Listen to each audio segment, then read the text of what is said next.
좋으신 우리 주님의 은혜와 평강이 사랑하는 여러분의 가정에, 이 새로운 계절을 맞는 여러분의 일상에 함께 하시기를 축복합니다. 아실지 모르겠지만 10월은 가정폭력 인식의 달입니다. 1989년 미국 의회가 정식으로 Domestic Violence Awareness Month로 선정해서 시작한 이래로 올해 34번째 해를 맞고 있습니다. 이런 달이 이 땅에 존재한다는 것은 아직도 우리 사회에, 그리고 한인 사회를 포함한 이민 사회에 수많은 가정폭력이 자행되고 있다는 것과, 그리고 그 사실을 대부분의 사람들이 잘 모르거나 아니면 가볍게 생각하고 있다는 사실을 반영합니다. 이제는 인식이 많이 바뀌었지만 사실 가정폭력 혹은 성폭력 사건이 발생하면 지금도 피해자의 목소리는 잘 들려지지 않고, 언론 기사를 보아도 가해자의 관점이나 시각에서 쓰여지는 경우가 다반사입니다. 심지어 사람들은 뭔가 피해자가, 대부분의 경우 여성이 뭔가 원인 제공을 했을 것이다 라는 말을 하기도 합니다. 성범죄의 원인 제공자가 여자들인 것처럼, 그거 왜 짧은 치마를 입고 옷 그렇게 드러내고 다녀가지고서는 그래? 라고 이야기를 하거나, 뭔가 여자가 해프게 행동했겠지 라고 말하기도 합니다. 과거 어른들은 딸들에게 몸가짐을 똑바르게 하라고 가르쳤습니다. 하지만 아들들에게는 그런 말을 하지 않았습니다. 정말 몸가짐을 똑바로 해야 할 사람들은 대부분의 경우 남성들이었음에도 불구하고 말이죠. 옛날 어른들은요, 남자가 바람을 피워도 에이 뭐 남자가 한 번쯤 그럴 수도 있지 뭐, 이렇게 말씀하곤 했는데, 더 놀라운 건 그런 말들을 여자분들이 하는 거였습니다. 옛날 할머니들이 뭐 남자가 그럴 수도 있지, 한번 속 터지죠, 그런 얘기 들으면. 그러니 누군가의 남편이 바람을 피고 폭력을 자행한다는 이야기를 들어도 그냥 당신이 참고 살아, 애들 생각해야지 라고 쉽게 말하곤 한 것이 한국 사회, 그리고 심지어 한국 교회의 일반적인 분위기였습니다. 제가 목회하면서, 그리고 성경을 가르치면서 느끼는 것 중에 하나는 뭐냐면, 성경 읽기가 우리의 세계관, 우리가 기본적으로 가지고 있던 가치관에 영향을 주는 경우도 많지만, 반대로 우리가 평소에 가지고 있었던 세계관, 그리고 그 가치관이 성경 읽기에 영향을 주는 경우도 굉장히 많고, 사실은 그게 훨씬 더 많다는 사실입니다. 평소 자신이 가지고 있던 그 인식의 틀로 평생 살아오면서 자기가 경험한 그 인식의 틀로 성경을 보고 해석하고, 그리고 평소 사람을 대하는 그 가치 기준으로 성경의 인물들을 본다는 거죠. 이에 대한 바로 대표적인 예가 다윗과 밧세바 이야기입니다. 더 정확하게 말하면 다윗이 자신의 권력을 이용하여 밧세바를 강간한 사건입니다. 많은 이들이 이 이야기를 읽으면서 다윗이 잘못한 것을 인정하면서도 다른 한편으로 항상 이렇게 생각하거나 말합니다. 아니, 밧세바는 왜 하필 다 보이는 곳에서 목욕을 했어? 이 여자 일부러 그런 거 아니야? 왕이 동침하려고 하는데 왜 저항을 안 했어? 이 여자도 원했던 거 아니야? 라고 말합니다. 성경 공부하면서 저는 이런 얘기를 굉장히 많이 들었는데요, 이런 말들이, 이런 종류의 사건들이 기사로 들려질 때마다 수많은 사람들이 하는 말과 조금도 다르지 않다는 사실에 놀라곤 합니다. 그래서 밧세바는 오늘날까지 교회 전통에서 오랫동안 다윗을 넘어뜨린 여자, 음녀, 꽃뱀, 매춘부로 해석되기도 했고, 실제로 중세 화가들은 밧세바를 음탕한 여성으로 그리곤 했습니다. 지금도 여러분이 구글에 들어가서 다윗과 밧세바를 치면 밧세바를 그린 그림이 다 그런 식으로 묘사되어 있다는 사실을 알 수 있을 것입니다. 그래서 결국은 성경의 이 기사를 읽으면서도 많은 이들은 다윗이 잘못하긴 했지만 뭐 왕이 그럴 수도 있지, 왕인데 다윗이 그래도 괜찮은 왕이니까 이 정도지, 그리고 다윗이 하나님 마음에 합한 사람이니까 그래도 딱 이런 얘기를 듣을 때 이렇게 회개도 한 거지, 다른 왕이었으면 뭐가 그렇게 흠이 되겠어 라는 식으로 생각합니다. 그리고 이야기는 너무 쉽게 그리고 너무 빠르게 다윗의 회개 장면 12장으로 넘어가 버립니다. 이것이 남성 중심의 사회, 가부장적인 사회에서 오랫동안 살아온 저와 우리의 이 이야기를 읽는 방식입니다. 문제는 이런 성경 읽기가 다시 우리 자신과 우리 주변을 바라보는 시각에 고스란히 영향을 준다는 데 있습니다. 여러분, 성경은 이 사건에 대해서 어떻게 증언하고 있을까요? 성경은 민망할 정도로, 그리고 심지어 부담스러울 정도로 철저하게 다윗의, 아니 오직 다윗의 악행에 주목합니다.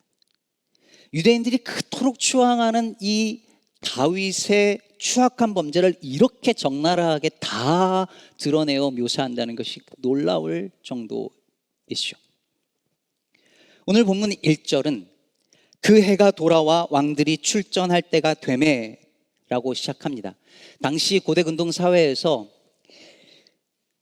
왕들은 보통 우기가 끝나고 봄이 시작되기 전 혹은 초봄에 전쟁 준비를 하고 전쟁에 나서곤 했습니다.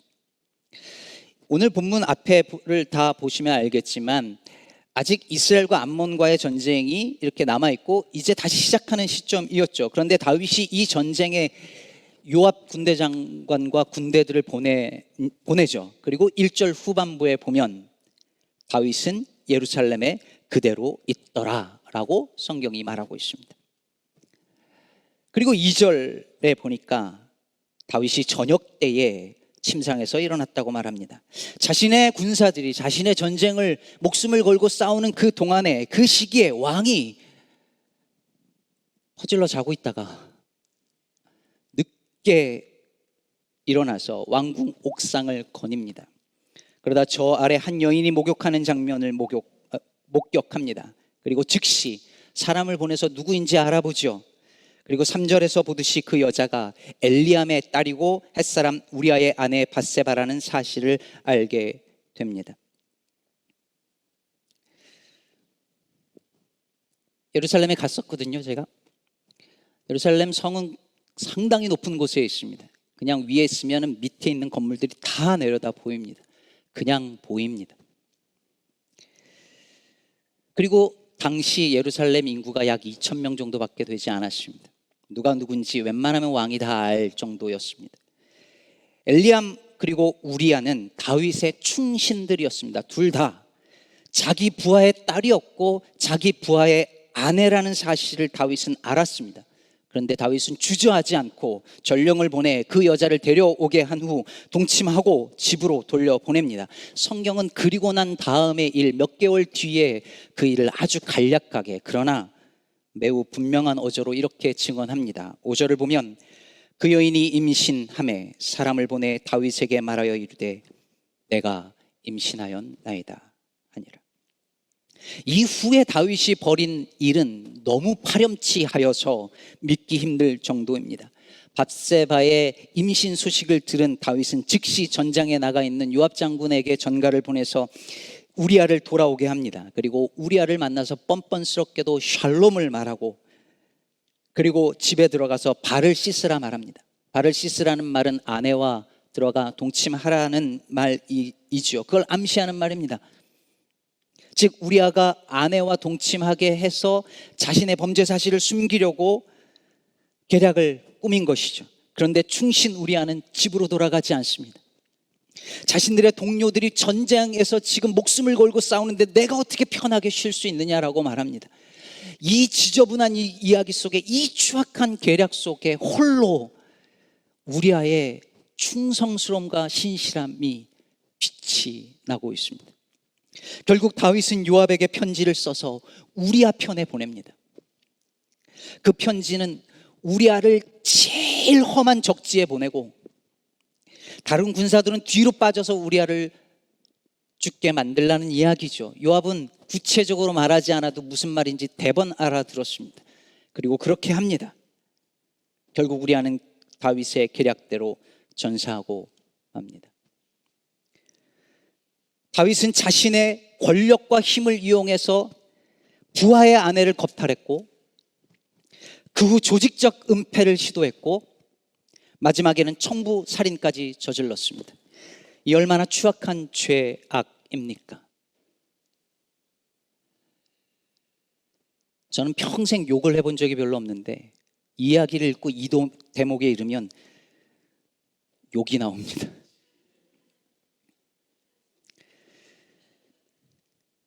찰진 욕이 나옵니다. 여러분, 이 모든 일에 대한 하나님의 평가, 성경의 평가는 무엇입니까? 27절 후반부에서 이렇게 말합니다. 다윗이 행한 그 일이 여호와 보시기에 악하였더라.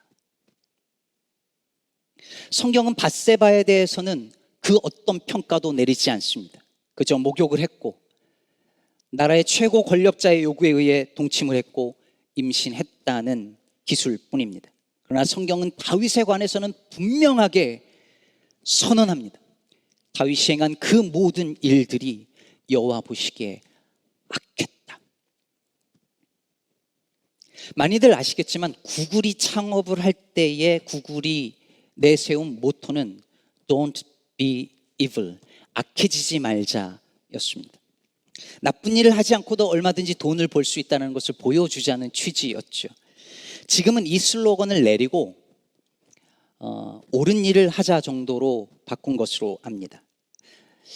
정확한지 모르겠는데요, 언젠가 빌 게이츠가 구글은 악한 일을 좀 덜 하자로 슬로건을 바꿔야 된다고 말한 적이 있다는 이야기를 들었습니다.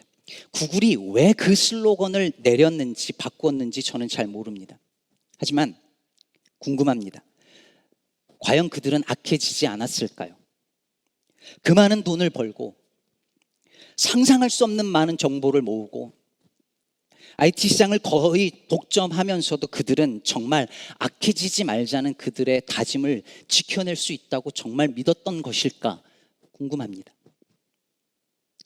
제가 유학 생활을 하면서 한국의 초대형 교회로 가는 동료 목사님들을 여럿 보았습니다.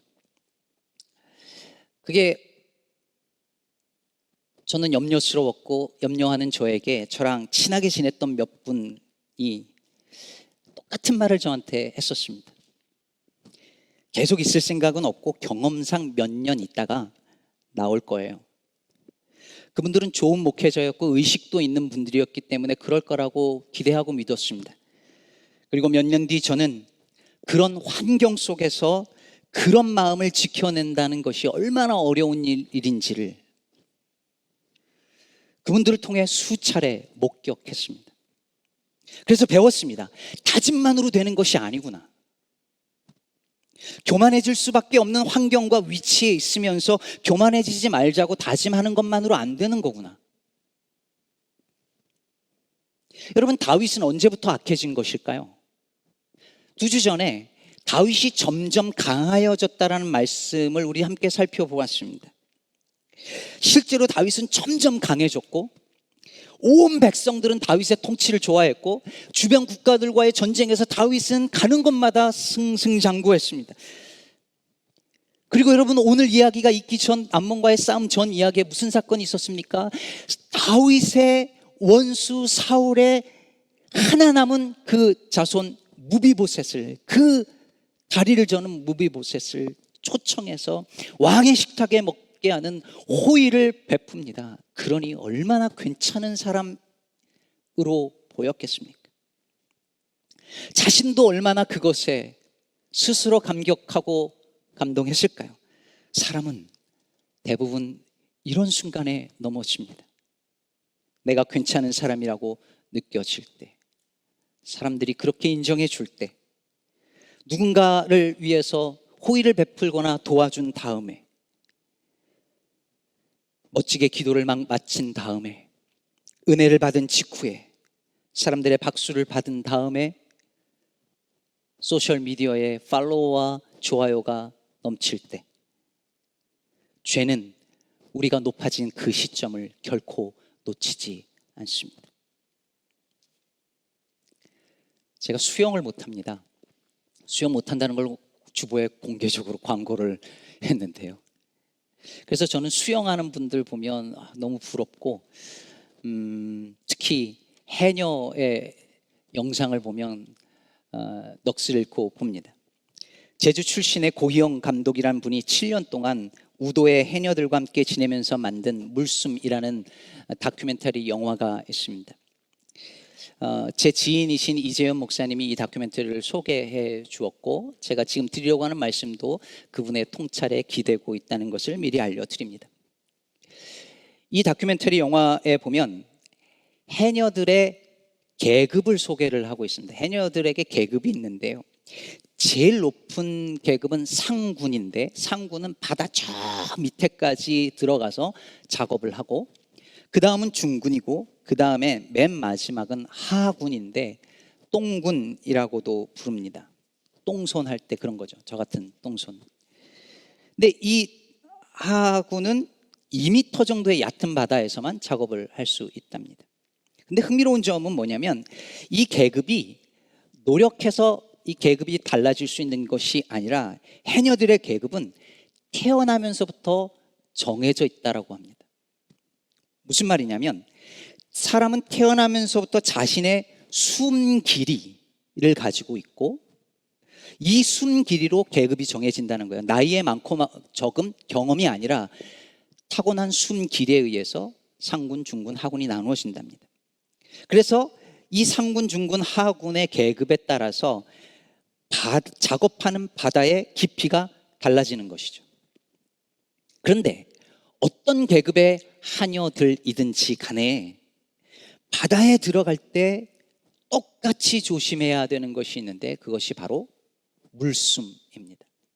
물숨은 바다 밑에 들어가서 들이키는 숨을 말하는 것이고, 물숨을 들이키면 바다에서 목숨을 잃습니다. 그래서 본래는 자신의 본래 숨 길이만큼 숨을 참으면서 작업을 하던 해녀가 이제 다시 숨을 쉬기 위해서 올라와서 숨을 쉬고 다시 들어가야 되는데 올라가려고 하는 찰나에 거기서 큰 전복을 보는 거예요.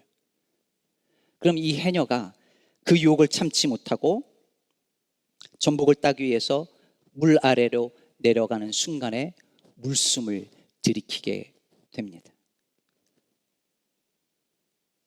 결국 물숨은 곧 욕심인 것이죠. 그래서 해녀들은 바다를 가리켜서 이렇게 이야기한다고 합니다. 바다는 무서운 곳이지만 욕심을 버리면 친정 엄마처럼 다 내어주는 곳이야. 여러분, 다윗은 하나님으로부터 다 내어주시는 은혜를 받았습니다. 하나님은 그에게 왕권을 부여했습니다. 자신이 쟁취한 것이 아니라 하나님이 주신 선물이었습니다. 그것이 이때까지 사무엘서가 계속해서 말하고자 하는 바였습니다. 나라를 주셨고 가는 곳마다 승리하게 하셨습니다. 하나님이 주신 것이었습니다. 그런데 다윗이 하나님이 허락하지 않은 그것을 스스로 취하여 가집니다. 성경 본문을 자세히 주목해서 읽으면 다윗이 취했다라는 것을 굉장히 강조하고 있습니다. 물숨을 들이킨 것입니다. 넘지 말아야 할 선을 넘은 것이죠. 욕심이 잉태하여 장성한 즉 사망을 낳은 것입니다. 사람들은 다들 이렇게 자꾸 더 나가면 안 된다는 것을 알면서도 멈추지 못하고 자꾸 더 갑니다. 이렇게 하나님 잊고 더 벌고 더 성공하기 위해서 이렇게 일만 하다가 내 영혼이 망가지고 내 가정이 망가지고 결국 신앙도 망가질 것지도 모른다는 것을 알면서도 눈앞에 보이는 그것을 놓치지 못해서 잡으려고 손을 뻗고 갑니다. 결국 물숨을 들이킵니다. 인간의 모든 타락의 이면에는 항상 이런 물숨이 있습니다. 하나님께서 아담과 하와에게 모든 것을 다 내어주셨습니다. 그러나 선악을 알게 하는 나무 열매는 금하셨습니다. 그러나 인간은 이것을 따먹음으로 물숨을 들이켰습니다. 그 장면을 묘사하는 성경 구절은 그 나무를 본즉 먹음직도 하고 보암직도 하고 지혜롭게 할 만큼 탐스럽기도 했다고 말하고 있습니다. 그리고 흥미롭게도 오늘 본문 2절 후반부는 이렇게 말합니다.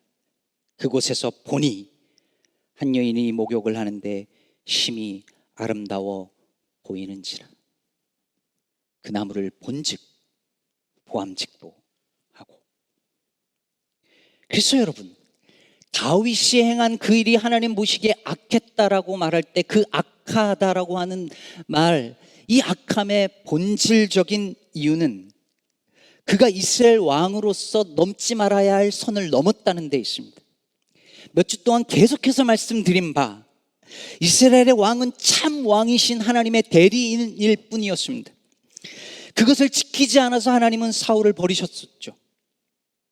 이스라엘의 왕은 다른 나라 왕들처럼 가지고 싶은 것을 다 가질 수 있는 최고 권력자가 아니었습니다. 공평과 정의로 하나님의 통치를 나타내는 왕이어야 했습니다. 그런데 다윗이 이 선을 넘은 것이었죠. 구글의 모토가 사악해지지 말자였다면 아마도 다윗의 슬로건은 사울처럼 되지 말자였을 것입니다. 그런데 결국 자신도 모르게 사울처럼 되었고, 아니 어쩌면 사울보다 더 악하게 변해버렸습니다. 여러분, 밧세바는요 그냥 자기 집에 있었어요.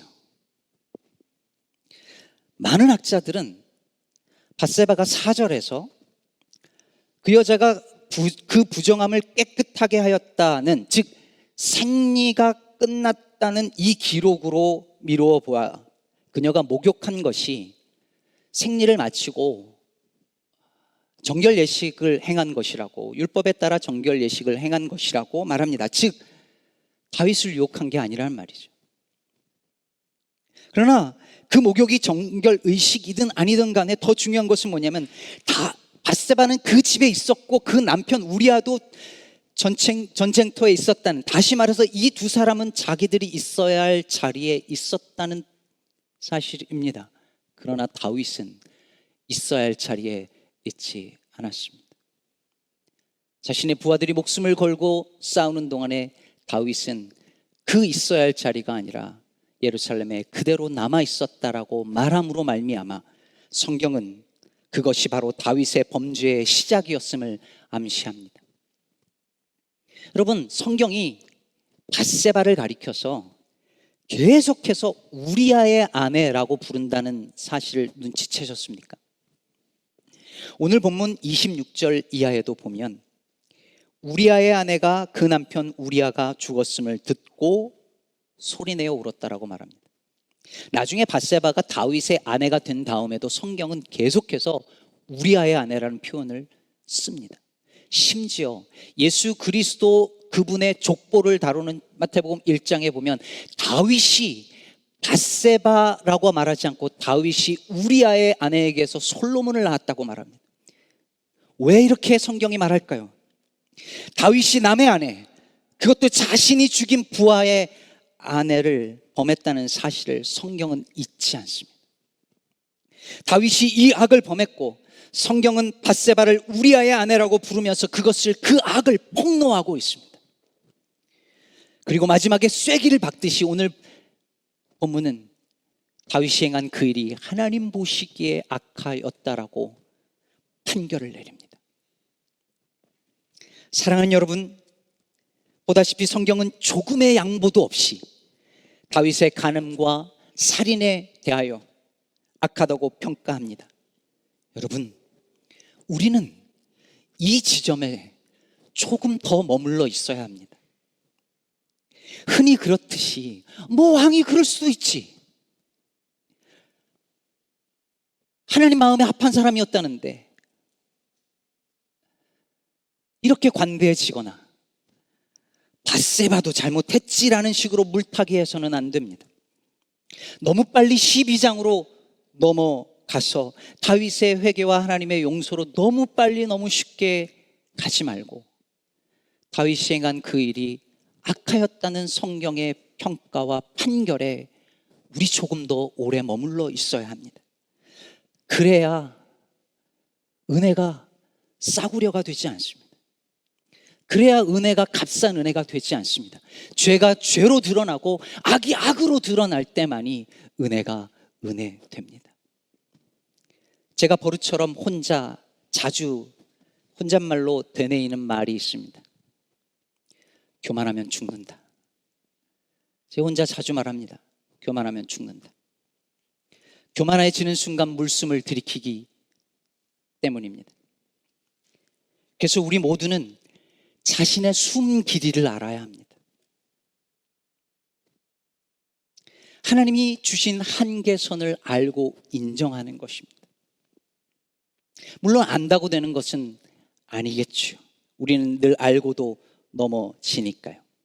그래서 곁에 누군가가 있어야 하는 것, 누가 있느냐가 중요합니다. 저는 제 아내와 20년 결혼 생활을 했고 연애를 한 5년에서 한 25년 같이 했고 제 아내는 25년간 제 설교를 거의 들어왔습니다. 한 번도 제 설교 칭찬을 안 합니다. 절대 안 해요. 근데 돌이켜보면 가끔가다 이렇게 떠보거든요. 안 해줘요. 근데 그게 저를 살립니다. 저는 그게 살린다고 생각합니다. 여러분, 그래서 공동체가 중요합니다. 내가 내 숨 길이 너머를 향하여서 손을 뻗칠 때에, 그래서 물숨을 들이키려고 할 때에 나를 돌이켜 붙잡아 줄 믿음의 공동체가 있어야 합니다. 저는 우리 시카고 기쁨의 교회가 서로에게 그런 존재가 되기를 간절히 바랍니다. 때론 나단 선지자처럼 당신이 바로 그 사람이라 라고 말해 주어 심폐소생해서라도 살려낼 수 있는 고마운 이들이 우리 서로에게 되어주기를 간절히 바랍니다. 설교를 마치며 마지막으로 오늘날 밧세바처럼 폭력의 희생자로 살아가는 많은 이들, 그러면서도 자신의 이름을 잃고 자신의 목소리를 온전히 발화하지 못하는 이들, 피해자이면서도 세상의 편견에 의해서 오히려 범죄의 원인 제공자로 비난받는 모든 이들에게 하늘의 위로가 임하길, 그리고 주님의 공의가 꼭 이루어지기를 우리 주 예수 그리스도의 이름으로 축원합니다.